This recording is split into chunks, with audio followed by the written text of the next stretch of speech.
Oh, thank you so much. You're welcome. And now I'm honored to introduce our speaker, Ellen Wong.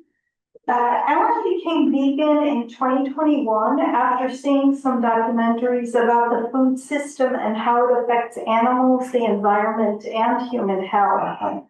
Having worked in public transit operations for the past 10 years, Ellen recently changed careers and now does research for an animal protection nonprofit. As president of the VegOttawa board, he's excited to see the organization and community grow.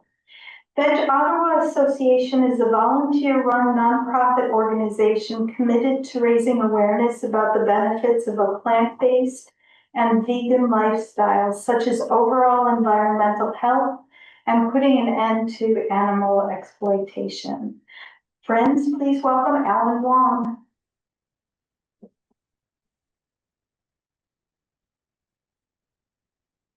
Thank you. Thank you so much for the wonderful introduction and for the music and for the space.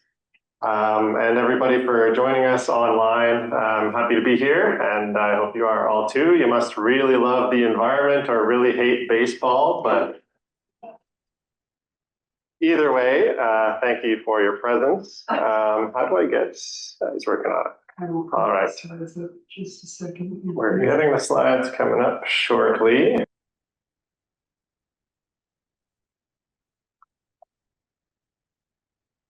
There we go. All right, and I'm aiming this at where?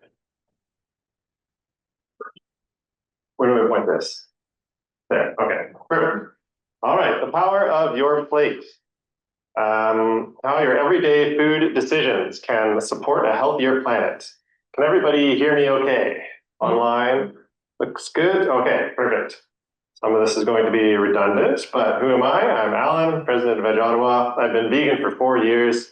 We've already talked about what VegOttawa is, so I don't think we need to cover that again, but we are a nonprofit and we do vegan stuff, so that's fine. Environmental impact. That's not showing correct. It says environmental impact. How does our food affect our planet? I'm pretty sure. This is greenhouse gas emissions. We're going to dive right into it because when everyone thinks about the environment right now, they're thinking climate change, climate crisis, and that's mostly driven by greenhouse gas emissions. So this is where we start. So you'll see two graphs here. Normally I'm a gesturer, but I'm going to try to describe more so that everybody online can understand. So on the left, you have greenhouse gas emissions from different food products. And you'll notice that there's a bunch of them that are really big and a bunch of them that are really small. The big ones are mostly animal products. So like you've got beef at the top there, of course, and then at the bottom, you've got nuts, potatoes, and bananas. The bottom half is all plant foods. So if you eat more plants and less meat, you'll have a much lower greenhouse gas footprint. So some people will say, oh, what about regenerative agriculture? You can get rid of methane, whatever. So even if you exclude methane, now we're talking about the graph on the right, you'll see that it's basically the same. In terms of some foods, specifically animal products, have 5, 10, 20, 50 times more impact than plant foods. So the moral of the story is same.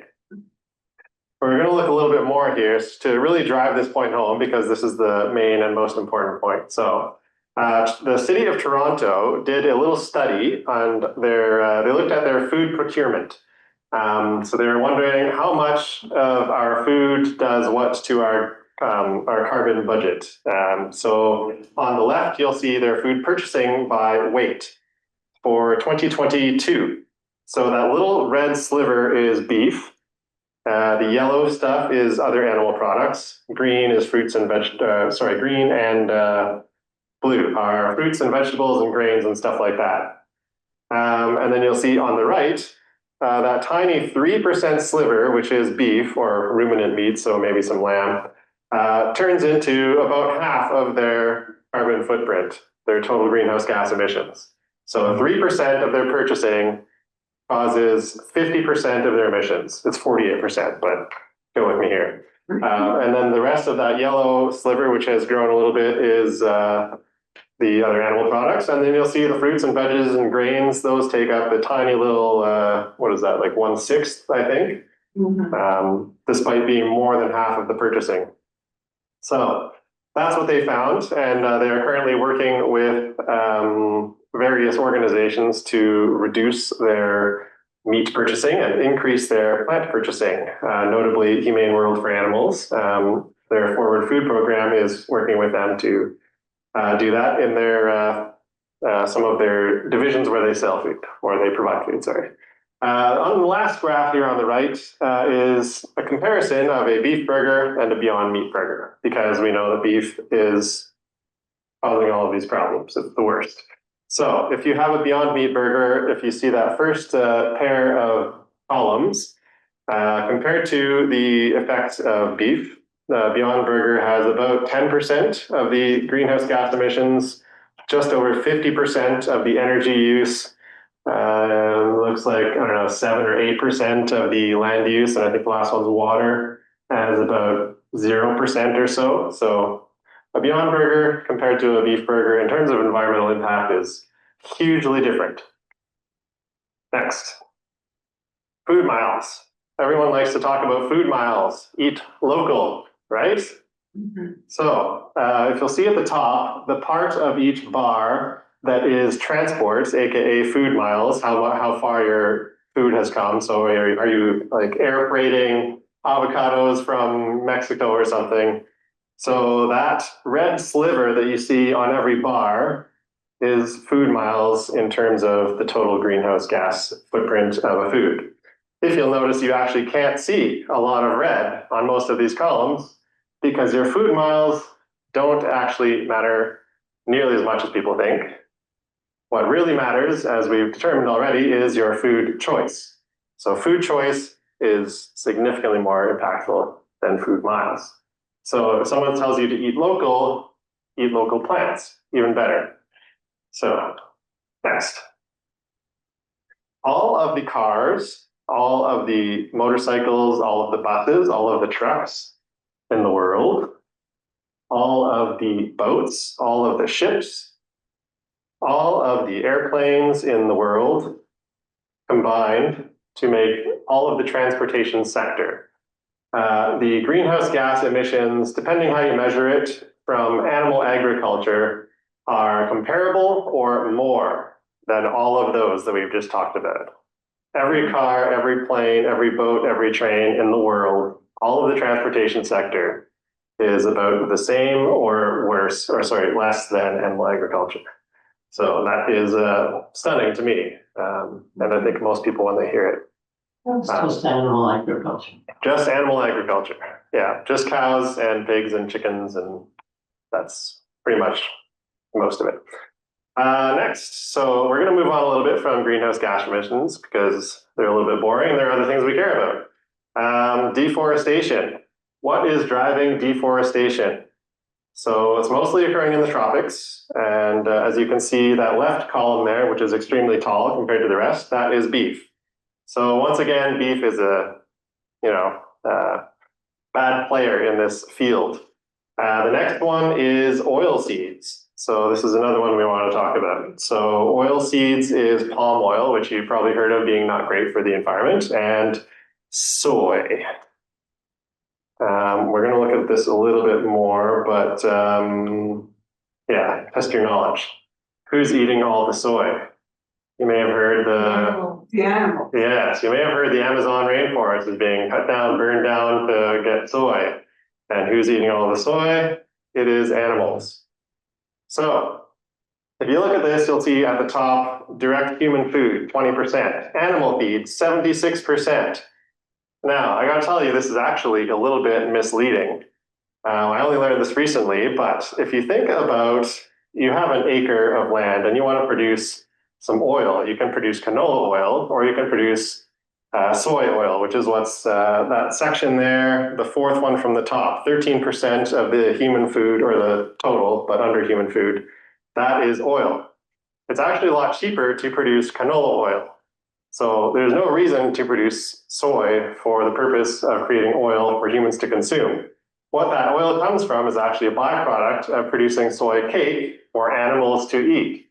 So once again, that 13 or so percent is actually kind of should be in the red zone. And that leaves about 7% of the soy being produced in the world is being consumed by the vegans with their tofu and soy milk. So once again, it's the animals, mostly it's the cows, but also pigs and chickens. Now let's talk about land use. So if you look at this, you see it's kind of cut off, but 29% of our entire world, our globe, 29% of the globe is covered in land. Of that land that we have, 76% of it is habitable, as you can see the yellow bar there. And the rest of it is barren glaciers, nothing we can do anything with, except go skiing if you're rich. And then of that 76% of our habitable land, we have 45% of it is covered in farms, which is a lot. Half of the land that we can use to live on, to do things with, is covered in farms. This is not surprising if you've, as we were talking about just before we started, if you look on Google Maps on satellite view and you look at, for example, Southern Ontario, it's just beige, yellow, it's covered in farms. If you look at Saskatchewan, it's covered in farms. Lots of places that we have that we could be living are covered in farms. Now, agricultural land, of the agricultural land, 80% of it is being used for livestock, which is a lot. So meat, dairy, and they say textiles, but I believe that is sheep. I have a question. Yes. When you say livestock, you mean the actual livestock or the fodder that's used? Everything related to. So if you've got a hay field, that counts as livestock, because that's the fodder. Okay. Yes, exactly. So thank you for that question. So the little 16% blue sliver you can see there is crops for food, so for direct human consumption. The rest is for feed and grazing land, everything for animals. Now, of that, 80% of our agricultural land, oh, that's supposed to line up, but this has gone a little wonky. But of that 80% of our land, we should be getting 80% of our calories, right? Mm-hmm. Well, we're actually getting 17% of our calories from 80% of our land. So that should be backwards, right? And we're only getting 38% of our protein from that 80%. So even if you think, oh, beef is more efficient at doing protein, well, you're still actually not nearly as efficient as plants. Problem is, the cow is basically a middleman. So you have to put about 20 plus calories into a cow to get 1 calorie out. So it's very inefficient. And then if you look at the bottom right, you'll see the beef is taking up 60% of our agricultural land. And it gives us less than 2% of our calories, less than 5% of our protein. This is just wild to me. I don't think that anybody would think that makes sense in any sane world if they knew about it, but nobody likes to talk about it. So that's why I'm here. Let's stop talking about statistics for one slide, and then we're going to get right back into it. But is almond milk using up all the water? No, some. Yes, it's using up a lot of water. This is really strange. Something happened with the slides, but it's fine. We'll make do. Almond milk is using up a lot more water than rice milk, soy milk, or oat milk. But wait, what's that mooing sound over there? I wanted to know my oat milk is my preferred one. So what is the percentage that came with the oat milk? There you go. I'm going to show you the next slide. Will show you how it stacks up. But freshwater use, dairy milk is almost twice as bad as almond milk. And then if you look at the other environmental footprints of dairy milk, it's much, much, much worse in land use. It's more than twice as much greenhouse gas emissions than any other of the milks. And eutrophication is something we'll talk about a little bit coming up, but you can think of it as water pollution for now. So if we stack all of these up, dairy is It's about 3 times as bad as the next worst, which is rice, which is not great. I don't know anybody who drinks rice milk actually. So if you look at soy milk, we're looking at about a 3 compared to the nearly 30. So it's about 10 times worse. Dairy is 10 times worse than soy in total environmental footprint in terms of land use, water use, greenhouse gas emissions, and water pollution, we'll say for now. So that's bad. Much worse than the almonds. And what is this? Does anybody know? Pollution. Yes. The fluency of all the Yes. animals. Exactly. So those big sheds there, my guess is that they're pigs in those sheds. Probably several thousand of them, but I have no idea. Nobody knows. That's why they're in sheds. But yes, they produce a lot of poo. I think animals produce like 100 or more times, way more than humans do in North America. And where does it all go? It goes into these big, what they call poop lagoons. So it's just a big, I don't know how many swimming pools that is, but you don't want to swim in it. It's a lot of poo. And where does that go? Where does it end up? In our rivers. Yes, rivers, waters get sprayed on our crops to, the ones that we eat. So that's kind of gross, but also, yes, goes into water systems, causes pollution, causes ocean dead zones. This is all very wonky, but anyway, that red zone there should be a little bit squished and a little bit to the left. But it's about the size of New Jersey, the whole state. And that is a dead zone in the ocean where there's no oxygen and no life because the Mississippi River is drawing all of that poo contamination. It's actually it's nutrients, but it's like from over fertilization and, manure is used to fertilize. So technically nutrients, but it causes a big algae bloom and then that blocks out the sun, no oxygen, bad. So there we go. Species extinction. What's causing all the species extinction? So this graph may look familiar, and that's because it's the same one. And that's because animal agriculture, as we know, is taking up half of our habitable land. So if you want to know where all the species are going, well, they're being crushed by farms. And that's the end of that. So we're going to look at the overall graph here on the left. So plants on the left and animal products on the right, once again, all worse in basically every way. So the moral of the story is eat more plants. And if you are very curious, there's a long list of very boring studies that you can read if you want, but I did a little bit, so you don't have to. And it basically will tell you the things on the left there. So eat more plants. Now, I want to talk about, I believe, okay, not yet. So the Eat Lancet plate. So a group of very smart people, the world's leading scientists on health and the environment, they got together and said, what kind of plate could people eat that would be sustainable for the planet? And this is the result of that research. So you'll see the left half is fruits and veggies. Got some whole grains there as a big chunk, plant source protein, unsaturated plant oils. All of these things you'll notice are made from plants. And then you'll see that red little sliver there, kind of like Toronto is purchasing. That should be the animal source protein. And then dairy foods is also a similarly small sliver. Added sugars, you could just, we all need to do away with those anyway, but this is what it looks like if we're eating a sustainable and healthy plate for the environment and for ourselves. They did research on both topics, and these things, as we'll see in a moment, overlap quite a bit. Can we stay below 1.5 degrees Celsius? This is the Paris Climate Agreement. Maybe you've heard of that, I assume, because you care more about the environment than baseball. You're familiar. So can we do it? No. No. Well, if we passed it. Yeah, we're past. Yes. So this is a very complicated graph. Thankfully, it's not weirdly squished, but actually it's a little bit weirdly squished. But anyway, this is our food emissions versus our carbon budget. So the first line in this graph, it's labeled food emissions on the left. So that red chunk, that's all the food emissions that are coming from animal agriculture, based on my rough calculation and rough, placing a red square over the green in Canva. So that is the amount we're getting from animal agriculture just out of our food system.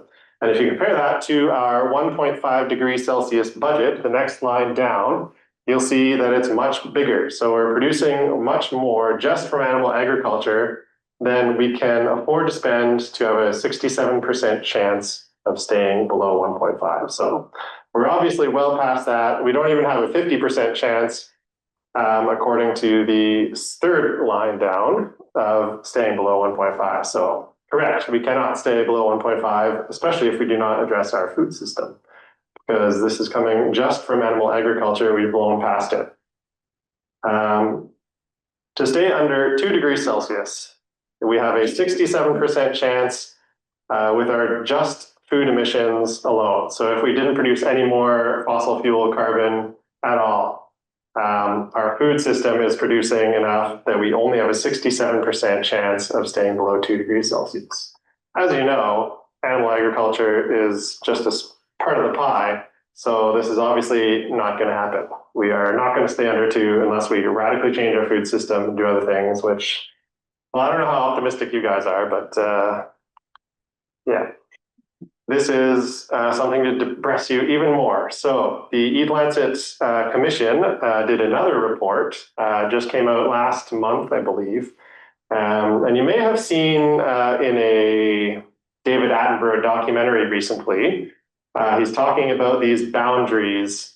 So we're going towards these boundaries in terms of all of these effects that we're having on the planet. So climate change, CO2 concentration, we're well past that boundary, the biodiversity, the land use change, all of these things. So this is a very complicated graph, but how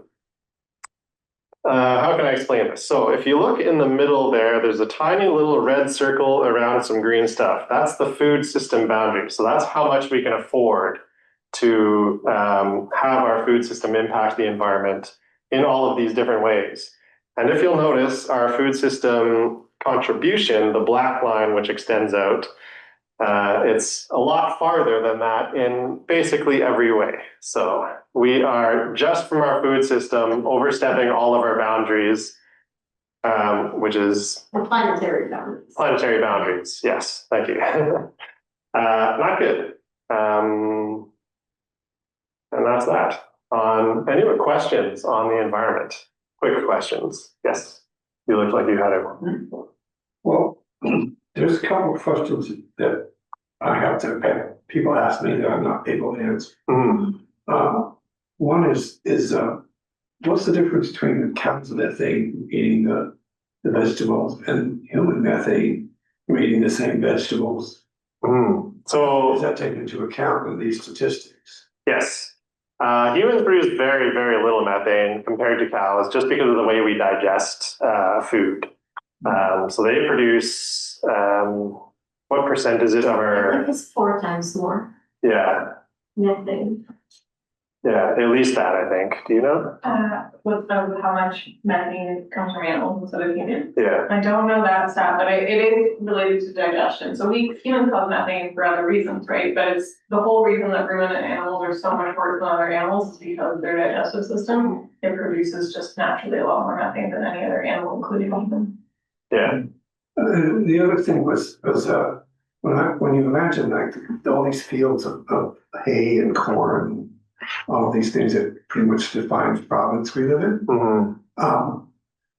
Couldn't we see that as being oxygen producing? And do we take that into account when we look at the other side of the equation in terms of carbon dioxide emissions or absorption when it's plowed under? Yeah, so the reason that plants release oxygen and absorb carbon is because they're storing it in their structure, which becomes like itself. So a tree, as it grows, becomes made of a lot of carbon, and then it holds that carbon. As soon as you chop it down, burn it, or digest it, or decompose it, that carbon gets released. So all of the corn and hay and everything that we grow gets a little bit of carbon in it for the few months that it's alive, but then that goes to other things, gets digested, gets wasted, gets decomposed, and then that carbon gets released again. So it's just part of the carbon cycle of eating food and digesting and how organisms kind of exist. But it doesn't, it's not a carbon sink at all in any way, unfortunately. Like the way with the forest. Yeah, so a forest, those trees all stay there, right? And they grow and they absorb a lot of carbon, but they're not just like constantly taking in carbon and then putting out oxygen as a magic process that's not part of anything else. It becomes part of the tree, and then that tree decomposes, and then back to where we started. That's the answer, basically. Any other questions on environment for now? Is there anything online from the folks? Yeah. Good. I'd have to crash out. Oh, okay. All right, raise a hand online if you have any questions for us. But I have to talk for just a moment about some other reasons why we might want to eat less meat and more plants. Specifically diet and H. H stands for health. It's a secret. Yeah. What does the science say about diet and health? Just a little bit on this for you. So this is Canada's food guide. This came out in 2018, 19, recently. They revamped it from that old food pyramid, which was basically made by the meat and dairy industries. So this is based on more science than lobbying. Now you'll see the left half of the plate is fruits and vegetables. You'll see the bottom right quarter is whole grains, and then you'll see a bunch of protein foods. And among protein foods, Canada's food guide says consume protein foods more often, which means about 88% of your diet or your plate should be plant-based. I don't think most people do that.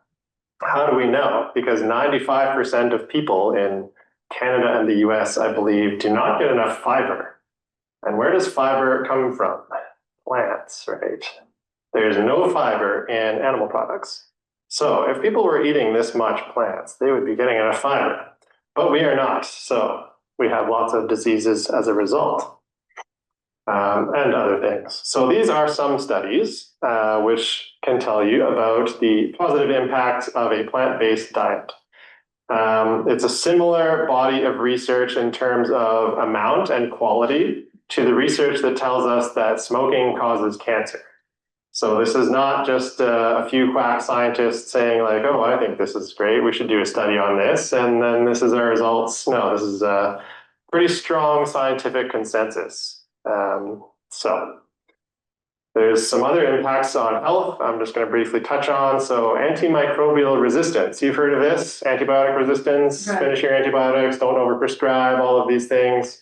So animal agriculture, cows, pigs, and chickens, just in Canada, use 80% of our medically important antibiotics. So that's a problem, right? Because then these diseases will become resistant and then we will not be able to fight them. And diseases, speaking of which, zoonotic diseases is diseases that come from animals. So you may have heard of bird flu, avian flu going around right now, H5N1 in the dairy herds and in the chicken flocks. So notice those are animal agriculture products, and those are full of disease. And H1N1 swine flu you may have heard of around 2010 or 11 or so. Once again, animal agriculture products because they're not products, but living sentient beings. But anyway, high concentrations of many animals in close proximity to humans is inevitably going to lead to some disease. So once again, factory farming has negative consequences for health. And because I'm a vegan advocate, I just have to talk a little bit about ethics. So I'm going to ask some questions, and I want you to raise your hand if you disagree. So just say, I object if you think I'm wrong.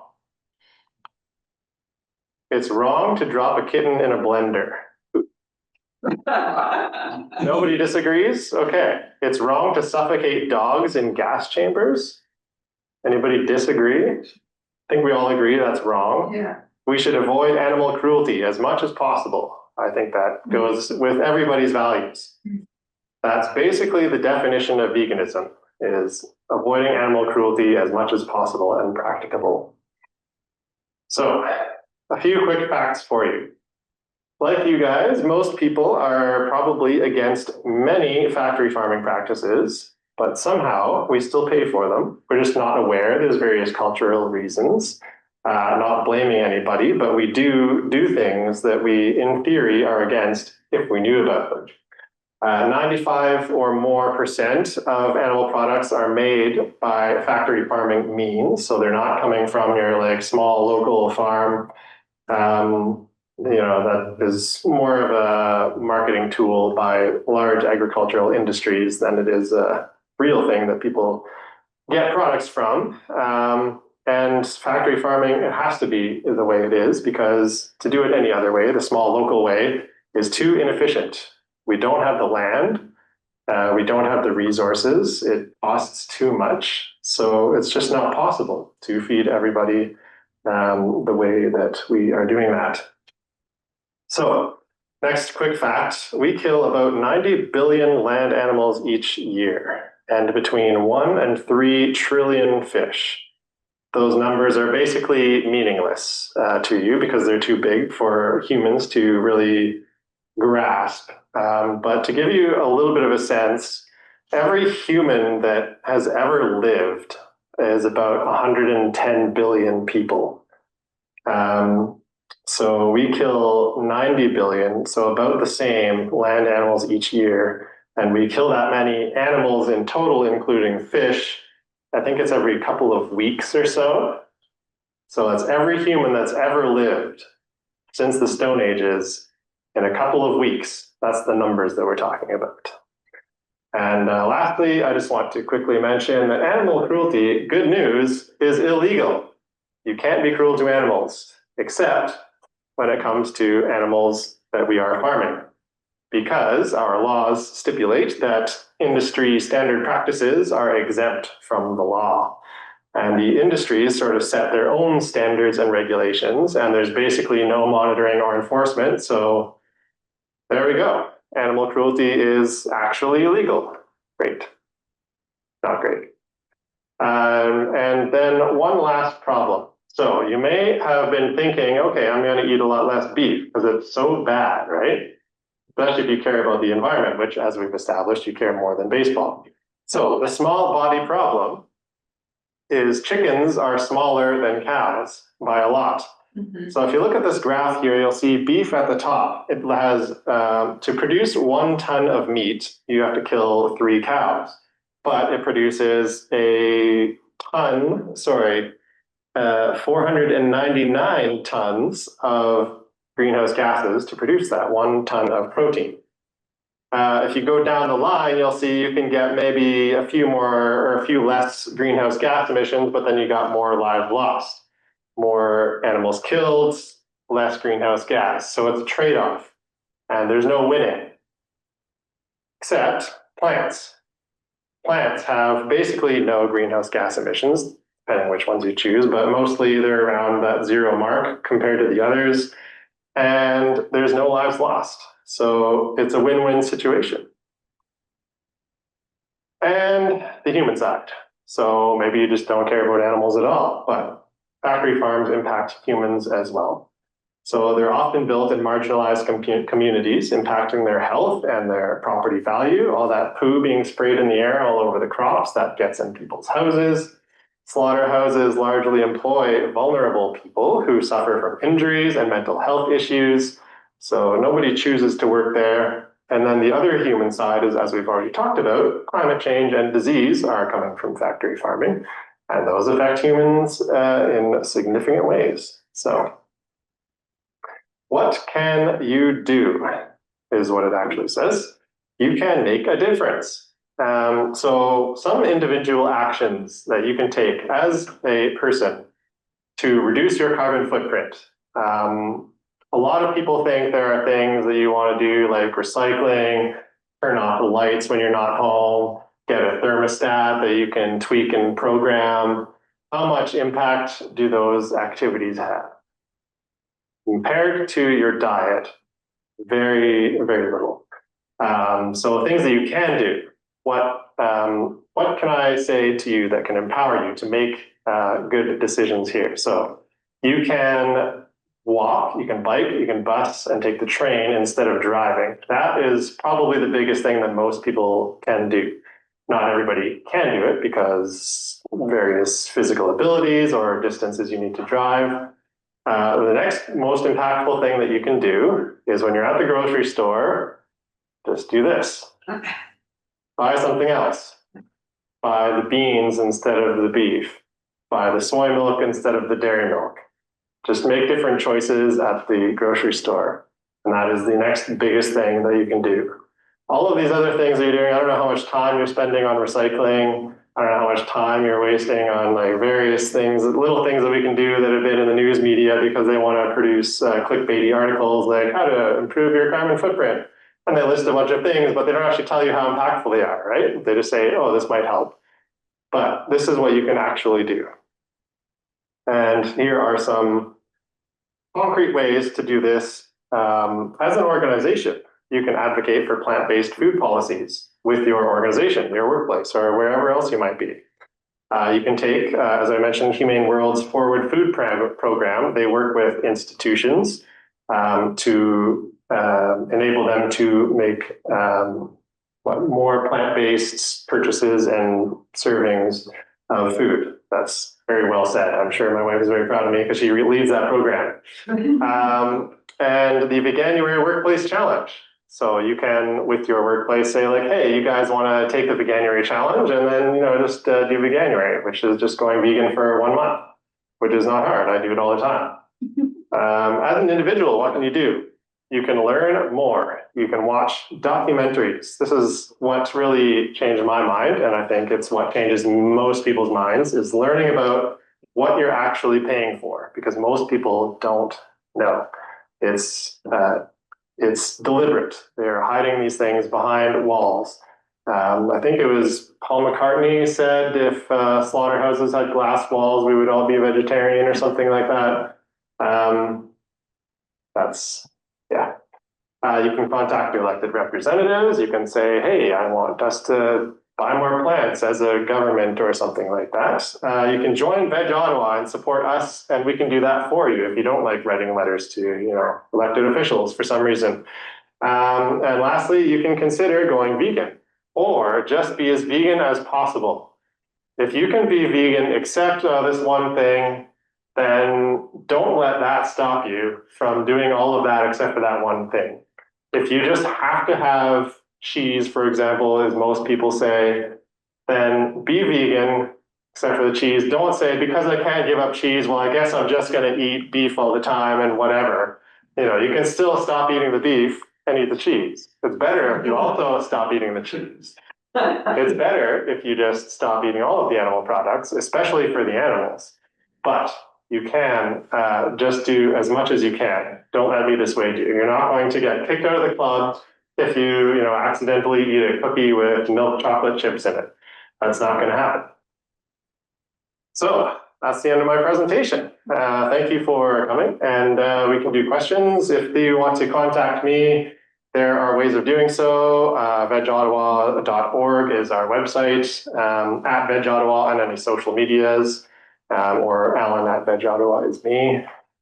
And it's time for questions. And if you don't have any, I produced a few examples that you could ask if you want to, but you don't have to. So fire away if you have any questions, and let me know if there are any in the chat. I'll try and look at the chat. Well, meanwhile, Alan, I just want to say thank you on behalf of the Ottawa Environment Forum and for all the people who decided they really prefer to learn something meaningful rather than watch a baseball game. Yeah. But you can watch when this is over. We really are grateful to you for sharing all this information and knowledge and resources with us. I know I personally have learned a lot, and it will give me pause. Yeah, that's all we can ask. Because every time you need to make a decision, if you're at Burger King for some reason, and you're like, what's on the menu? Well, they have an Impossible Burger. You can order it and you don't have to order any of the other products. If you're at the grocery store and thinking, I want to get some chicken or something, well, I'll just go over to the other place and get some tofu. Chickpeas. Chickpeas is incidentally my favorite restaurant. If you haven't been, it's in the train yards. They make falafel and hummus and it's amazing. They make it fresh every day. Yes, Alex. We have something online in the comments. Yes, I see the overpopulation question. So the question is, do you believe the Earth is overpopulated? And isn't it what causes the environmental crisis? So that depends on how you view your view of population ethics, which is a very difficult field of ethics. And I am too frightened to actually delve into it. But I can tell you that according to the Eat Lancet Report 2.0, which just came out last month, as I mentioned, 30% of humans are causing 70% of the food-related environmental impact. So as with everything, the small percents are causing the big percents of issues.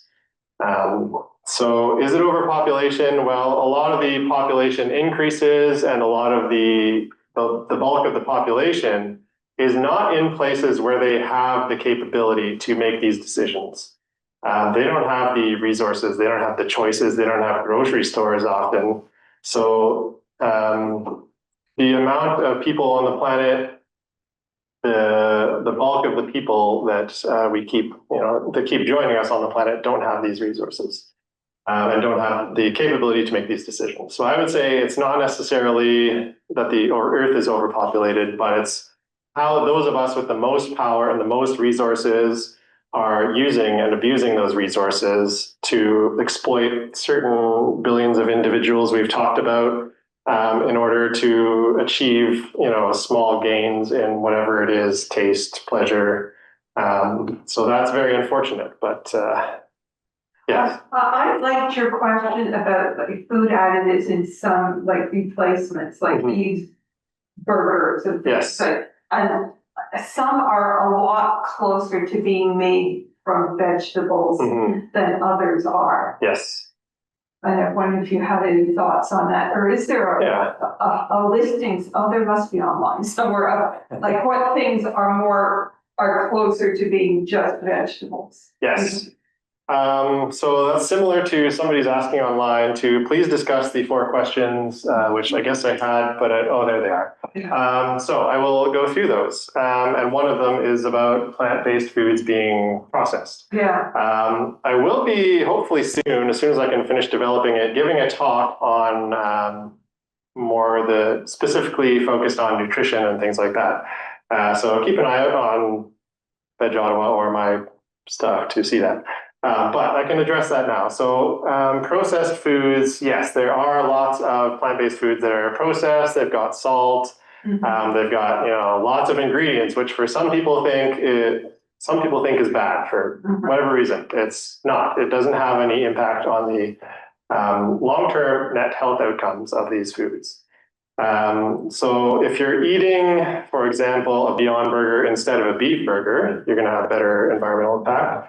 But you're also going to have better health outcomes on average because there are a lot of things that are in beef which are bad for you, and those things are not in plant-based burgers. Specifically, saturated fat and cholesterol are the most important ones.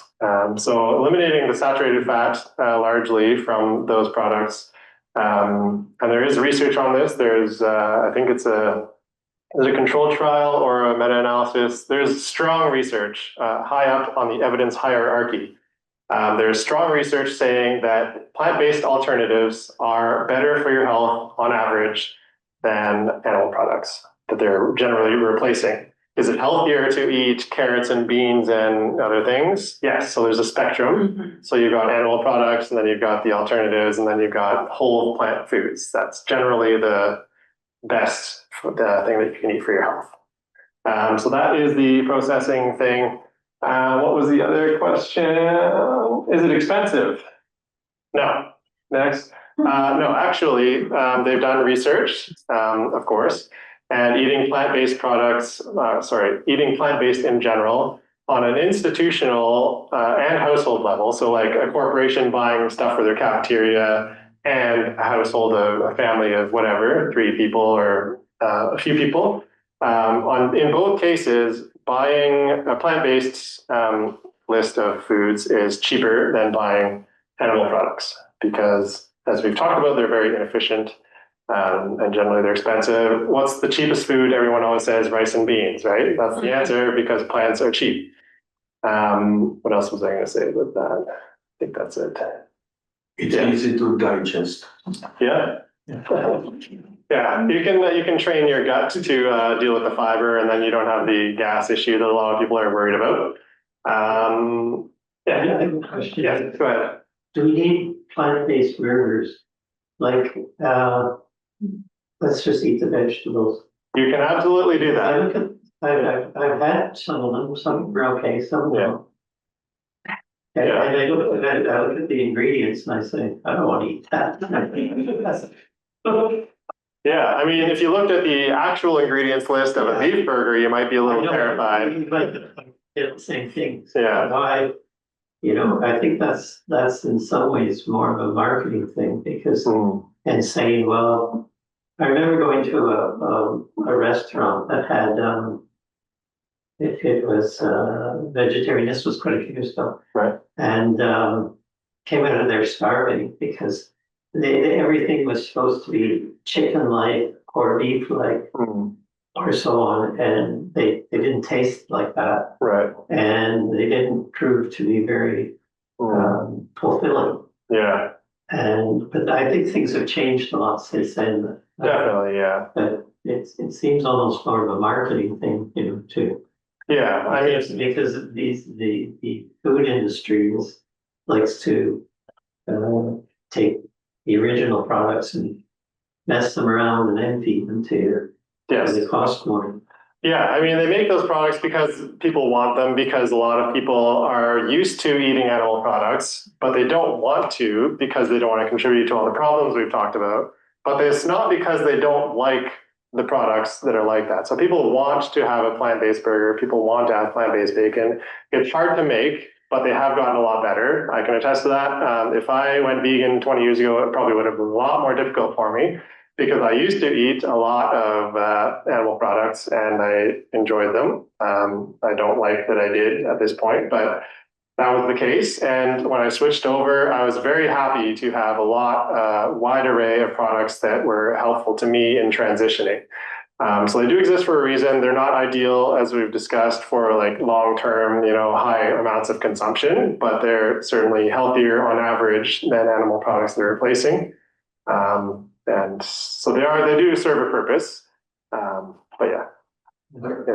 Yes. Have you noticed that it's easier for you to control your food when you're making them yourself than getting from outside? Is it because you see, it's also spiritual. It's when you really want to go. I have a lot to say, but since you have the presentation, I don't want to take it over. Sure. Because starting first in my tradition, they say my grandpa used to be a vegetarian all his life, and one principle is dominant.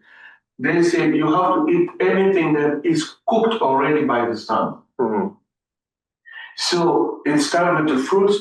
Many of the fruits, they are already cooked by the sun. Right. So what we are looking for in the food is really the energy of the sun, which is recognized by the system. And it takes 5 minutes, maximum 10 to something, 3 hours, this is digested, 2 hours, this is digested. But the only thing is it digests so quickly compared to any meat-based stuff. So people feel like they need more food, but not easier for you to digest. So they say the sun has cooked it, then this is what you go for. But if here in the reality, since we are not in the tropical countries, and most of you see, I share my knowledge with it, most of the bananas are baby bananas. Most of the avocado that you mentioned are baby avocados. Yeah. Many things that come from those countries are not really ready and then they are being, due to the transportation that you mentioned, Yeah. they have to be collected before they become mature and really full of nutrients. Yeah. But here, many people don't know. Mhm. So it's, I believe that it's also the structure, the system, the nutritional system, the educational system, and all the capitalism and the profit consideration. Yeah. It's all that to be taken into consideration. And one of the things also for the environment that we don't talk about is nuclear weaponry testing. It's also the dumping of many plastic in the oceans and the seas and all that has been taking place for years and years. Yeah. As soon as we don't address all those things, we all talk about the smaller stuff, but the stronger stuff are done by those you mentioned, the few ones. Yeah. Yeah. Yeah, thank you for sharing. It's, I don't disagree. Yes. Yeah, it's, yes, go ahead. Oh, finish them. Oh, that's pretty much it.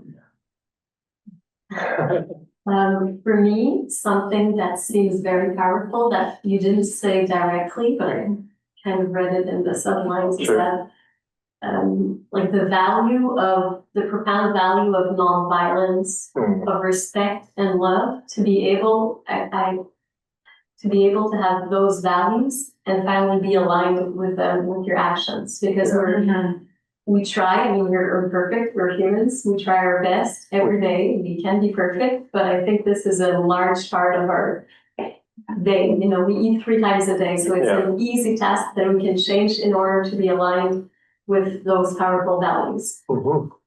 Also to talk to that values of nonviolence, which is for me something important. Right. One time I met someone who was working in 2 times, 2 different people. A guy who was working in a slaughterhouse. He was white, but from a lower socioeconomical background. And another one was a person, an immigrant who came here.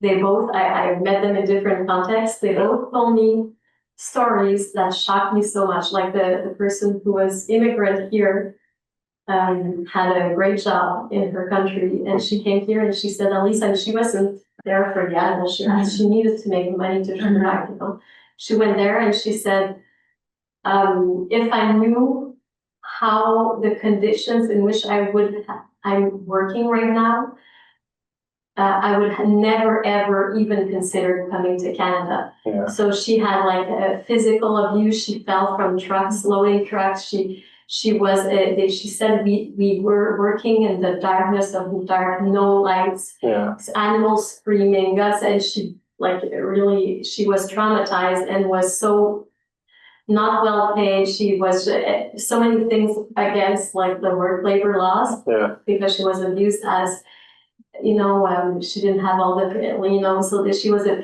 precarious worker. It's not. The other man, which was from here, he said that he started working there and then he developed violence against his own wife. He admitted it, like conjugal violence. He said the way he felt, witnessing and doing the violence that he didn't want to do but had to do just to survive, made him basically go crazy. I'm not sure if that's a whole story, but it normalizes violence, It makes it, humans can't disconnect. Violence is violence. If you are part of the violence every day, so every time we eat meat, is like we're saying, yes, I accept that other people will be subjugated to violence and animals will be subjugated to violence in order for me to have this pleasure. So then at the end, that guy, he realized it, the violence that he was doing to his wife, and he left this job and he became an animal advocate. Okay, that's great. So I found that this was a nice story how like this cycle of violence. Yes, for sure. Yeah, it's unfortunately very common in people who have to work in these roles to end up in situations with domestic violence and other violent crimes. It's heartbreaking. It's hard, but I'm glad that in this case they were able to come out of it. Thank you for sharing. Oh, sorry, last Yes, thing, if sure. ever you need help, I know someone, she's based in Ottawa, I guess, no, it's she's a free coach to help people to learn how to transition in terms of what we can eat, things Yeah. like, for instance, like what you can eat, where you buy things, how you cook things, and Mhm. things like that. Her name is Suzanne Zaccour, Zaccour, if my English is correct. But you can Alright. find her online, it's free, and she will accompany me, she's very nice. Okay, that's And great. she read a book, she wrote a book just recently, Okay.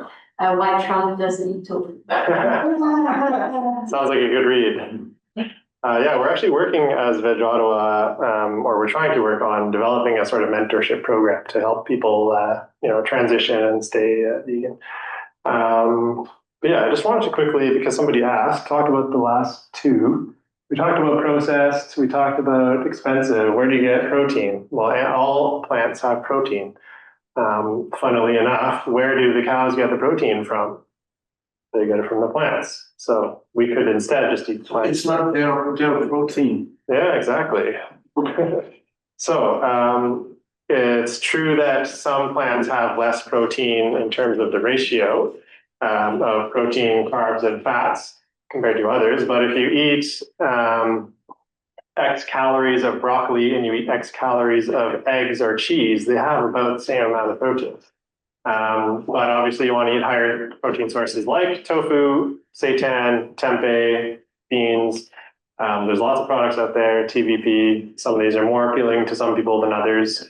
I never ate tofu until I became vegan.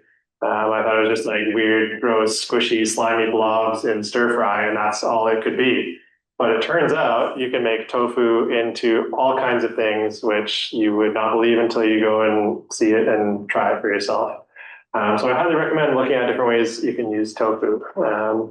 And then lastly, what about regenerative agriculture? So I kind of touched on this a bit. Regenerative agriculture is this idea that you can magically do farming differently and it'll be better, as if we wouldn't have been doing that already. But the problem is grass feeding cows takes longer for them to get to slaughter weight, aka teenagehood, I think, which is when we kill them, or less. Yeah, they're probably like 10 years old in terms of human life when we kill them. But to get there, when you're grass fed, takes a lot longer than when you just throw them in a lot and then dump corn on them. So they actually spend all that extra time producing more methane, and it's worse for the environment. So you may feel good about it to hear like, oh, grass-fed, regenerative, all these things, but generally they're just they're called greenwashing. So it's industry marketing terms, buzzwords to make you feel better about making your choices. And then also regenerative agriculture takes up way more land. And as you've seen, we don't have any land left. Or if we needed more land, it would be a very bad situation. We would need 2 or 3 times the earth to feed the population if we did regenerative agriculture instead of the horrible factory farming systems that we're doing. So there are, I hate to say, benefits to factory farming. It's efficient, but it's really, really horrible for all kinds of other reasons. So that's the story of regenerative agriculture. Any other questions online or yes? So I have in my mind this picture of where I grew up on a farm in Missouri. And essentially farmers, they were still a little conservative for my taste even back then. But they respected the animals. They had good lives until it was time for them to be processed, so to speak. And when I hear, I'm thinking about the mindset of people who are honestly feeding their families and doing things in as ethical a way as possible. And then I hear about, okay, there's these other people who I would never imagine back in those days who are essentially replacing, you're willing to provide cruelty in order to reach efficiency, feeding the engine of efficiency with large amounts of cruelty. Yeah. And we've all bought into that system, but we haven't thrown away this basic person raising a family and looking to create the life that we talk about. We're killing all of these animals. Well, I think in my view, the torture and the discomfort of their lives raised in these industrial settings is a really bad way to have a life. But if you revert to that city in Missouri, these farmers gave those animals those lives, and then they take it when they take it back when they need it for their families. And I think that's a set of ethics that should be respected, and that by not doing so, we tend to push away those people and make them feel like, oh, these guys are woke and stupid, and when in fact, and their premises in terms of a structured spiritual approach to producing food for their family, or whether directly through vegetables or indirectly through vegetables fed to animals, and then converted in that way. We have to be careful about saying bad. That's bad. Because these are very good people doing very good things and raising very good families. And when someone comes along and does that, they feel grievance. And it's this kind of grievance that politicians come along and exploit and push back with the progress that people like yourself are working hard to make. Yeah, it's definitely true that like a lot of farmers, nothing against farmers, like they're into the system the same as all of us. Like I've been not vegan for 30 plus years, and I don't think I was a bad person then. And farmers are doing what they're doing because they were born into it, many reasons. And a lot of the time they just, they don't really have too much of a choice. I think there are many of them that are starting to realize and transition to other types of farming, which is great because they can do that, and there are programs to help farmers transition to nonviolent forms of food production, which they can still use to feed their families. But there are still some questions outstanding, I think, like how can you love and respect a creature when you're only raising them to be killed for money? It's, I know they're trying to support their family and they're trying to do good things. They have good intentions. They kill them by food. Yeah. And this exists in nature. Yeah. Where animals kill animals. Yeah. For food. So it's an extension of, where we come from as human beings, and it's a natural extension. And yes, we've gone off of the edge, gone off of a cliff. Saying, okay, we're just going to be efficient and cruel and industrial and create systems that have no heart or no love or no respect for nature. Yeah. And I think those are two different things. Right. But for someone to choose to have meat for their family as well as vegetables for their families, and to be able to approach it in a way that's conscientious of nature and of the value of life. I think it's a fair trade myself. Like you bring forth and nurture this life in order so that you can take it.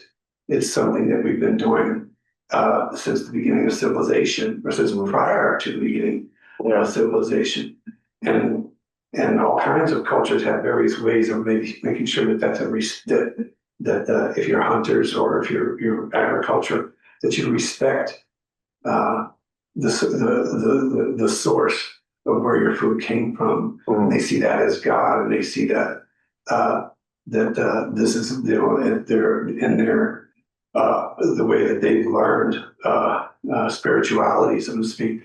They see that this is how the domain that they're given by God, that they have reverence and respect for, and at the same time that they benefit in terms of prosperity and feeding their families. We have, in my view, we have to respect that while at the same time addressing everything that you're talking about in terms of billions of animals being killed and raised in these horrible, that I know what's inside that hog thing that you showed there. We took a tour of one of those in the upstate New York one time. Yeah. It's like, I don't want to do that again. But there's always two sides to these things, and we have to make sure, I think, that we don't offend the side that is different than what we think or how we feel, but that is also ethical and concerned and spiritual and well-meaning in what they're doing. Yeah, I saw you. Did yours? Yeah, I just had something, if you don't mind, to go on that conversation. I think I totally understand what you mean, and I think people do, like, I don't doubt the profound kindness that some farmers, which are the minority nowadays, do feel towards, like, trying to do good, to do it well, to not cause harm. I've seen it. I know it does exist. But the problem, I think, there's a few different issues here, is that even if we do it with respect, there's because we humans inherently see ourselves as insidiously higher in morality, in terms of rights than animals. Like, if we were to say the same thing, let's say we will raise humanely humans and give them as much water and food as possible and space. But at the end, we will still decide on their fate and bring them to kill them. And I love that human, but at the end, I'm still bringing them to kill them. You would say that doesn't make sense. You can't compare humans to animals, but that's the inherent issue here. The profound base is that to rethink our system, because we inherently think that animals are less, and for this reason, this view seems logical, which I don't contradict in this view, in this lens. But the thing is that animals are not as smart as humans, it's true. Some of them are smarter, but they do feel. So that's a sentiency.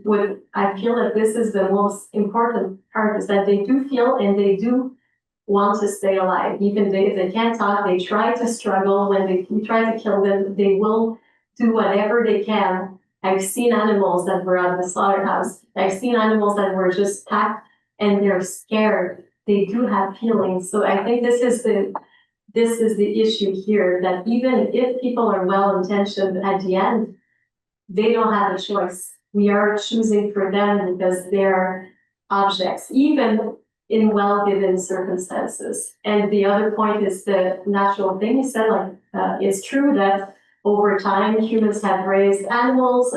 Before raising them, they have hunted them. But I think what is natural is not necessarily what is ethical. So that would be a natural fallacy, because many things that we find in nature in animals, like infanticide, many animals kill some of their babies. We wouldn't accept that in our human society. So that's natural, but that's not ethic. Or even spouses that kill each other, and some animals too. When we do that as humans, this is not ethical. So even if something does occur in nature, I don't think that there is necessarily an ethical argument for it. Go ahead, Steve. Yes. It's something we're caught up in a system that doesn't really serve us that well, and we have to change it. And most individually, we don't have much power to do that. But we can either wait till it collapses, or we can, do our own small local things that make a difference. But we have to be very careful. Different people in different parts of the world are living in different ways. In the Arctic, you can't get vegetables. Yeah. You have to hunt. Even now, it costs a fortune to get vegetables there. Yeah. Unless you have some other special way of getting them. Yeah. And I think part of the problem too is that we overproduce. food in the manufacturing system. Yeah. And, because there really is enough food to feed everyone in the world. But because of political situations and because of you know, Waste. well, I've heard sort of plastic systems everywhere as well. Food doesn't get to where it really needs to go. Even in Ottawa, here, the people that are suffering in the food, going to the food banks and stuff. Definitely. And some of them just because they lost their jobs. Yeah. So we need to change a lot of things. Mm. And the part of it is the changing diet. That may take some time because there's a deep cultural element. Mm. And then you have cultures like the indigenous cultures in North America. They did a lot of hunting. They also collected plants and things to eat. But they did a lot of hunting. But the hunting was done, you kill an animal and that feeds like a lot of people. You eat everything. Mm. And I remember in Montreal going to a meat market and on St. Lawrence Boulevard, and it had every single part of the animal was there. You could buy and eat it. You know, like there wasn't no wastage. Mm. But our system here wastes so much, and we don't realize it. And somehow that has to change. We have to stop overproducing. You know, like our system, our economic system is always building. And I think there's a lot of things that are incorrect with that philosophy. I agree. And so it's going to take quite a while Yes. if we survive.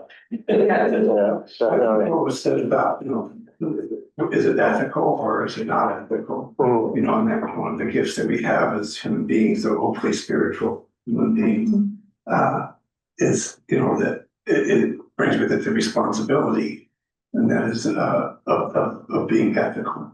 But we also are we're progressing as human beings over time. And these concepts and standards of ethics and values that we have today aren't the same as they have been in the past, or as they might still be in various cultures where dependency on food sources requires people to do what they have to do, which is what animals do. This is what they have to do. We are, in my view, very privileged people, every one of us here, or we wouldn't be here. And we can afford these ethics. And because we can afford these ethics, we're responsible to pursue it.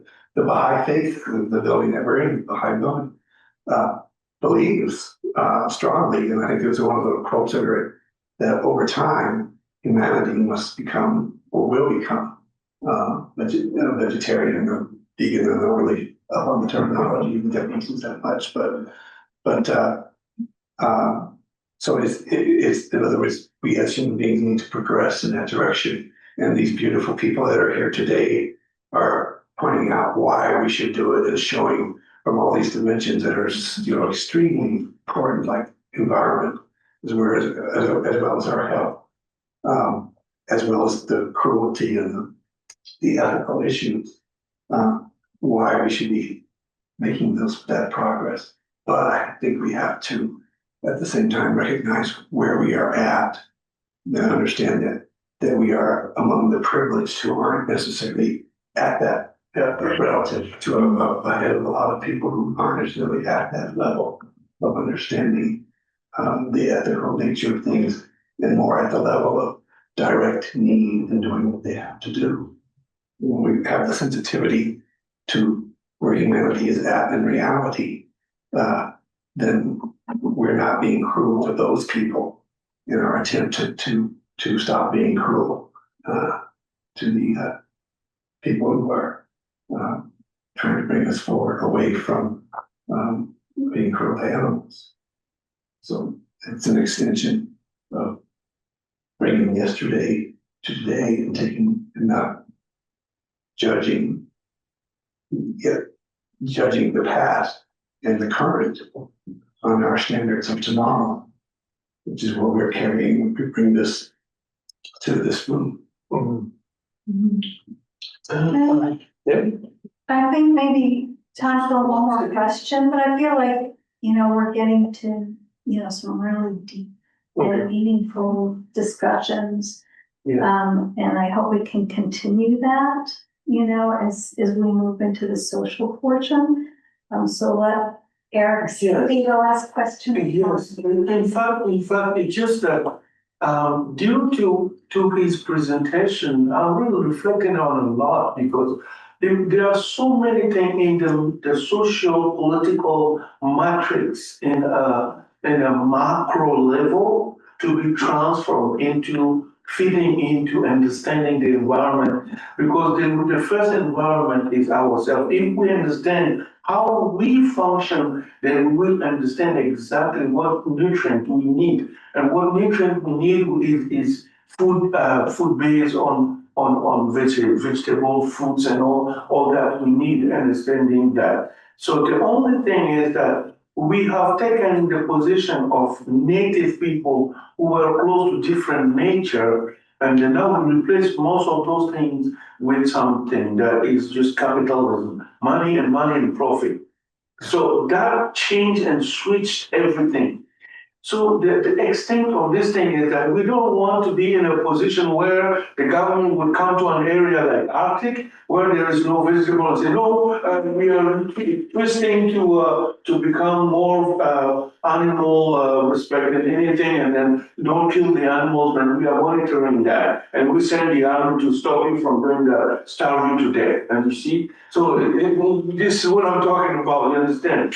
And if you look around, you see how many parking for cars while people are homeless, and that fills my mind. Yeah. You go around and you see people are needing food in the city, but the restaurants are completely throwing food directly into the garbage container. The stores are doing the same thing. I used to be a cleaning manager at the Riddle Center, and then they would take the food they cooked and prefer to throw in the garbage bin, instead of giving it to the people. Yeah. And how many tons of food are wasted that way? You see, it's so many things that have to be considered. And then, so it comes also respecting animals, but it's also when you understand your position as a human being on this planet, then you understand your coexistence with mineral level, vegetable level, animal level, astral level, and so on, spiritual level, because we are multidimensional beings. Anyway, so the time is running, and Yeah. Yeah, thank you. Thank you. Thank you. Thanks very much. Applause.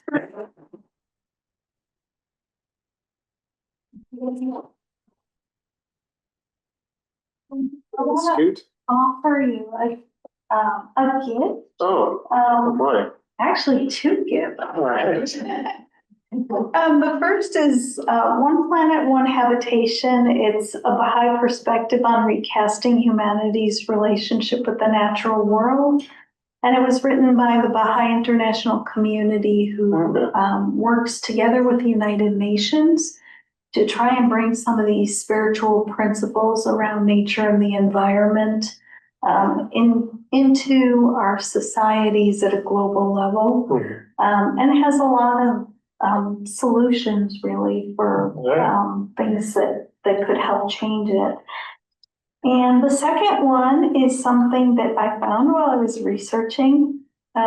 It's called a compilation on animals, and it's by the International Environment Forum, which is a Baha'i-inspired group that deals with climate and environmental issues. And this is from the Baha'i writings, and it is more than you might ever want to know about. All right. We should be treating animals and ethics and principles, and really, I think, touches on what some of you had been discussing and has some answers. And if anyone is interested in either of these, so it's not really an exclusive gift. If you want to make a note in the chat or sign up and give your email address there, I can send you the links to this information for